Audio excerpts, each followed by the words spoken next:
Friends, આજે હું તમારી સાથે શેર કરીશ ગુજરાતી કટલેસની રેસીપી. તો કટલેસનું મિક્સર બાફેલા બટેટા અને શાકભાજી સાથે બનતું હોય છે. એટલે ઘરે કટલેસ બનાવતી વખતે ઘણીવાર મિક્સર તેલમાં છૂટું પડી જતું હોય છે અથવા તો કટલેસ બરાબર ક્રિસ્પી નથી બનતી હોતી. આજે હું તમારી સાથે કટલેસ બનાવવાની એવી ટિપ શેર કરીશ કે કટલેસમાં એકદમ પરફેક્ટ બાઇન્ડિંગ આવશે અને તે બહારથી એકદમ ક્રિસ્પી અને કુરકુરી તૈયાર થશે. તો ચટણી સાથે એકવાર ચોક્કસથી ટ્રાય કરવા જેવી કટલેસની રેસીપી શરૂ કરીએ. પહેલી જ વારમાં એકદમ પરફેક્ટ ગુજરાતી કટલેસ માટે મેં અહીંયા 4 મીડિયમ સાઇઝ અને વજનમાં 500 ગ્રામ જેટલા બાફેલા બટેટા લીધેલા છે. તમે બટેટાને કુકરમાં બાફીને થોડા ઠંડા કરી લીધેલા છે. હવે તેને હાથેથી મેશ કરીને મિક્સિંગ બાઉલમાં એડ કરી દઈએ. તો અહીંયા તમે બટેટાને કોઈ પણ જાડી ખમણીથી પણ ખમણી શકો છો. તો બટેટાને મેં સારી રીતે મેશ કરી લીધેલા છે અને તેમાં કોઈ પણ જાતના આખા કણ નથી. અને હવે પેનમાં 2 મોટી ચમચીલું તેલ એડ કરી દઈએ. તો મિક્સરમાં એડ કરવાના શાકભાજી સતરાય તેટલું જ આપણે તેલ લેવાનું છે, વધુ પડતું નથી લેવાનું. હવે તેમાં 1 મોટી ચમચીલા તલ એડ કરીને તલને સારી રીતે કકડાવી લઈએ. હવે મેં અહીંયા 1/4 કપ જેટલી ઝીણી સુધારેલી ડુંગળી લીધેલી છે. તેને એડ કરીને ડુંગળી સેજ ટ્રાન્સપરન્ટ થાય ત્યાં સુધી તેને સાતળી લઈએ. તો લગભગ 2 મિનિટ જેવું થઈ ગયું છે અને ડુંગળી થોડી ટ્રાન્સપરન્ટ થઈ ગઈ છે.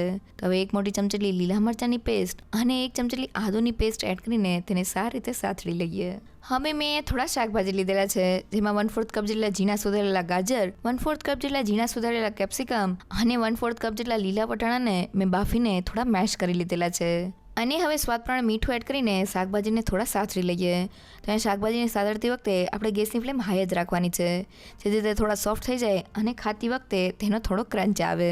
તો લગભગ 2 મિનિટ જેવું થઈ ગયું છે અને શાકભાજી થોડા સતળાઈ ગયા છે. તો એ મસાલા એડ કરતાં પહેલાં ગેસની ફ્લેમ થોડી લો કરી દઈએ. અને મસાલામાં અડધી ચમચીલો હળદર પાવડર, 1 ચમચીલું લાલ મરચું પાવડર, 1 ચમચીલો શેકેલા જીરાનો પાવડર, અડધી ચમચીલો ગરમ મસાલા પાવડર, અડધી ચમચીલો કાળા મરીનો પાવડર, અડધી ચમચીલો સંચળ પાવડર અને મેં અડધી ચમચીલી કસૂરી મેથી લીધેલી છે. સાથે મસાલાને ચટપટો સ્વાદ દેવા માટે 1 ચમચીલો આમચૂર પાવડર અને મેં અહીંયા 1 મોટી ચમચીલી ખાંડ લીધેલી છે. હવે બધા જ મસાલાને સારી રીતે મિક્સ કરી લઈએ.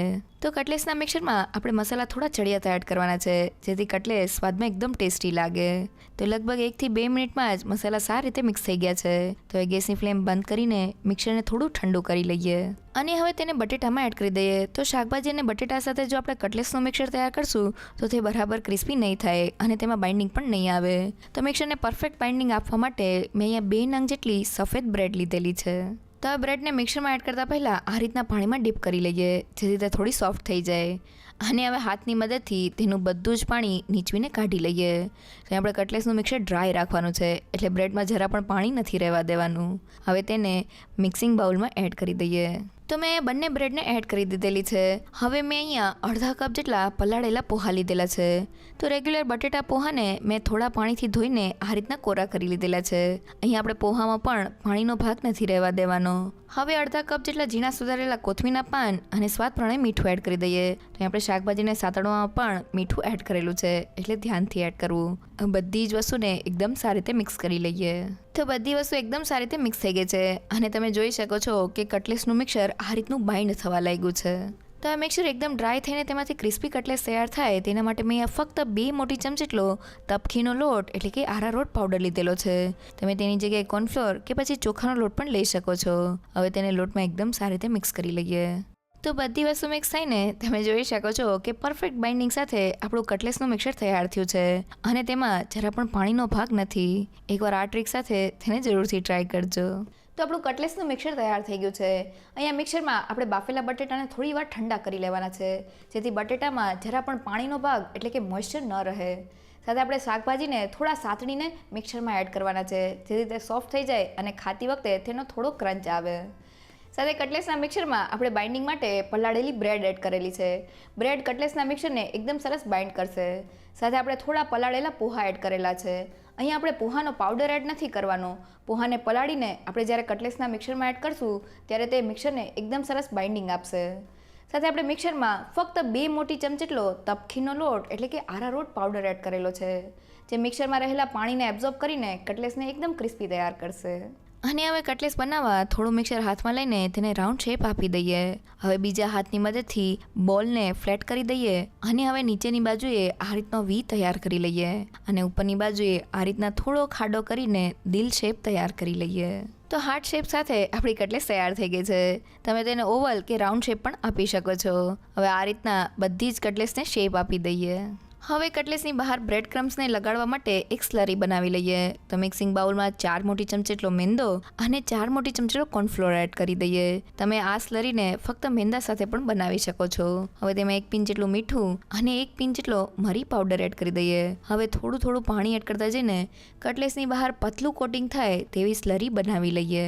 તો મેં પાણી એડ કરીને સ્લરીને તૈયાર કરી લીધેલી છે અને તેની કન્સિસ્ટન્સી આ રીતના ચમચીમાંથી એક ધારમાં પડે તેવી પતલી છે. સાથે તે ચમચીના પાછળના ભાગને આ રીતનું પતલું કોટિંગ આપે છે, જે એકદમ પરફેક્ટ છે. આ રીતની સ્લરી તૈયાર કરવામાં મારે અડધા કપ જેટલા પાણીની જરૂર પડેલી છે. અને હવે કટલેસને બહારથી કોટ કરવા માટે મેં થોડા બ્રેડ ક્રમ્સ લીધેલા છે. તમે તેની જગ્યાએ ટોસ્ટનો ભૂકો કે પછી સેવૈયા પણ લઈ શકો છો. હવે તૈયાર કરેલી કટલેસને પહેલાં સ્લરીમાં ડીપ કરી લઈએ. તો તમે જોઈ શકો છો કે એકદમ પતલું સ્લરીનું કોટિંગ થઈ ગયું છે. હવે તેને બ્રેડ ક્રમ્સમાં એડ કરી દઈએ અને બ્રેડ ક્રમ્સથી સારી રીતે કોટ કરી લઈએ. તો બ્રેડ ક્રમ્સ સાથે એકદમ સારી રીતે કોટ થઈને આપણી કટલેસ તૈયાર થઈ ગઈ છે. તો મેં અહીંયા બધી જ કટલેસને તૈયાર કરી લીધેલી છે. હવે તેને તળતા પહેલાં 10 મિનિટ માટે રેફ્રિજરેટરમાં સેટ કરવા માટે રાખી દઈએ. તો કટલેસ ઉપર બ્રેડ ક્રમ્સને કોટ કરવા માટે આપણે મેંદા અને કોર્નફ્લોર સાથે એક સ્લરી બનાવેલી છે. અહીંયા મેંદા સાથે થોડો કોર્નફ્લોર એડ કરવાથી કટલેસ બહારથી ક્રિસ્પી તૈયાર થાય છે. પણ જો ઘરમાં કોર્નફ્લોર ના હોય તો તમે સ્લરીને મેંદા સાથે પણ બનાવી શકો છો. સાથે આપણે સ્લરીની કન્સિસ્ટન્સી એકદમ પતલી રાખવાની છે. જો તે થીક હશે તો કટલેસ બરાબર નહીં બને. સાથે આપણે કટલેસને અહીંયા બ્રેડ ક્રમ્સ સાથે કોટ કરેલી છે. જો ઘરમાં બ્રેડ ક્રમ્સ ના હોય તો તમે તેની જગ્યાએ ટોસ્ટનો ભૂકો કે પછી રોસ્ટ કરેલી સેવૈયા પણ લઈ શકો છો. સાથે એકવાર આપણે કટલેસને બ્રેડ ક્રમ્સથી કોટ કર્યા પછી ફ્રીઝમાં 10 મિનિટ માટે સેટ કરી લેવાની છે, જેથી ઉપરનું કોટિંગ એકદમ સારી રીતે સેટ થઈ જાય. તો હવે તૈયાર થયેલી કટલેસને તળી લઈએ. અને હવે 10 મિનિટ પછી કટલેસને તળવા માટે મેં અહીંયા તેલને ગરમ કરી લીધેલું છે. તો આપણી કટલેસ એકદમ સારી રીતે સેટ થઈ ગઈ છે. તેને તળવા માટે ગરમ તેલમાં એડ કરી દઈએ. તો મેં કડાઈમાં સમાય તેટલી કટલેસ એડ કરી દીધેલી છે. હવે આ રીતની ચમચીની મદદથી તેને બંને બાજુ ફેરવતા જઈને મીડિયમ ટુ હાઈ ગેસની ફ્લેમ પર તળી લઈએ. તો કટલેસને તળતી વખતે આપણે ગેસની ફ્લેમ ક્યારેય લો નથી રાખવાની. તો લગભગ 5 મિનિટ જેવું થઈ ગયું છે અને કટલેસ એકદમ સારી રીતે તળાઈને ઉપરથી આ રીતની ગોલ્ડન બ્રાઉન થઈ ગઈ છે. તો હવે તેને ઝારામાં લઈ લઈએ. જોતાં જ ખાવાનું મન થઈ જાય એવી આપણી એકદમ ક્રિસ્પી ગુજરાતી કટલેસ તૈયાર થઈ ગઈ છે. તો આપણી કટલેસ તળાઈને તૈયાર થઈ ગઈ છે. અહીંયા કટલેસને તળતી વખતે આપણે ગેસની ફ્લેમ મીડિયમ ટુ હાઈ જ રાખવાની છે, કારણ કે આપણે કટલેસના મિક્સરમાં બાફેલા બટેટા અને શાકભાજીને સાથળીને એડ કરેલા છે, એટલે આપણે તેને વધુ પડતા કૂક નથી કરવાના. અહીંયા જો આપણે કટલેસને લો ફ્લેમ પર તળશું તો તે તેલને એબ્ઝોર્બ કરીને સોગી થઈ જશે. મીડિયમ ટુ હાઈ ગેસની ફ્લેમ પર કટલેસનું બહારનું લેયર એકદમ ક્રિસ્પી તૈયાર થશે. તો એ કટલેસ સાથે ખાવાની મજા આવે તેવી ટેસ્ટી ચટણી બનાવી લઈએ. હવે ચટણી માટે મેં અડધા કપ જેટલા કોથમીરના પાન લીધેલા છે. સાથે તેટલા જ પ્રમાણમાં એટલે કે અડધા કપ જેટલા ફુદીનાના પાન લીધેલા છે. હવે 2 થી 3 લીલા મરચાંના ટુકડા, અડધો ઇંચ જેટલો આદુનો ટુકડો, 2 થી 3 લસણની કળી અને ચટણીને થિકનેસ આપવા માટે મેં 1 મોટી ચમચી જેટલી ધાળિયાની દાળ લીધેલી છે. હવે સ્વાદ પ્રમાણે મીઠું, અડધી ચમચી જેટલો ચાટ મસાલા પાવડર, 1 પિંચ જેટલો સંચળ પાવડર, અડધી ચમચી જેટલો શેકેલા જીરાનો પાવડર, અડધી ચમચી જેટલો લીંબુનો રસ અને બધા જ ટેસ્ટને બેલેન્સ કરવા માટે અડધી ચમચી જેટલી ખાંડ એડ કરી દઈએ. સાથે ચટણીને ક્રીમી ટેક્સચર દેવા માટે ફક્ત 4 મોટી ચમચી જેટલું મેં દહીં લીધેલું છે. અને ગ્રાઇન્ડ થતી વખતે ચટણીનો કલર એકદમ સરસ જળવાઈ રહે તેના માટે 1 નંગ જેટલો બરફનો ટુકડો એડ કરી દઈએ. તો આ ચટણીની પેસ્ટને આપણે થોડી થીક રાખવાની છે, એટલે ગ્રાઇન્ડ કરતી વખતે આપણે પાણી એડ નથી કરવાનું. દહીં અને 1 આઈસ ક્યુબ સાથે ચટણી એકદમ સારી રીતે ગ્રાઇન્ડ થઈ જશે. તો હવે તેને ગ્રાઇન્ડ કરી લઈએ. તો બધી વસ્તુ ગ્રાઇન્ડ થઈને આપણી આ રીતની ચટણીની પેસ્ટ તૈયાર થઈ ગઈ છે. હવે મેં 1 કપ જેટલું ઘાટું દહીં લીધેલું છે. હવે તેમાં તૈયાર કરેલી ચટણીની પેસ્ટને એડ કરીને સારી રીતે મિક્સ કરી લઈએ. તો બધી વસ્તુ મિક્સ થઈને આ રીતની ક્રીમી ટેક્સચર સાથે આપણી ચટણી તૈયાર થઈ ગઈ છે. એકવાર તેને જરૂરથી ટ્રાય કરજો. અહીંયા ચટણીમાં આપણે થોડું દહીં એડ કરેલું છે, જેનાથી ચટણીનો સ્વાદ એકદમ સરસ આવે છે. દહીં સાથે બનતી આ ચટણી તમે કટલેસ સિવાય કબાબ કે પછી કોઈ પણ સ્ટાર્ટર સાથે સર્વ કરી શકો છો. તો કટલેસને ચટણી સાથે સર્વ કરી લઈએ.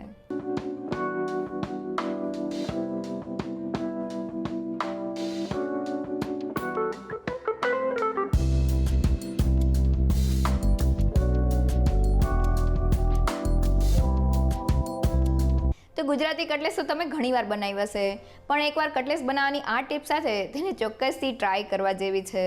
જો તમને મારી આજની રેસીપી ગમી હોય તો મને કમેન્ટ સેક્શનમાં જરૂરથી કહેજો. સાથે મારા વિડીયોને લાઇક અને ફ્રેન્ડ્સ અને ફેમિલીમાં શેર કરજો. અને મારી ચેનલને સબસ્ક્રાઈબ કરવાનું ના ભૂલશો. તો ફરી મળીએ એક નવી રેસીપી સાથે.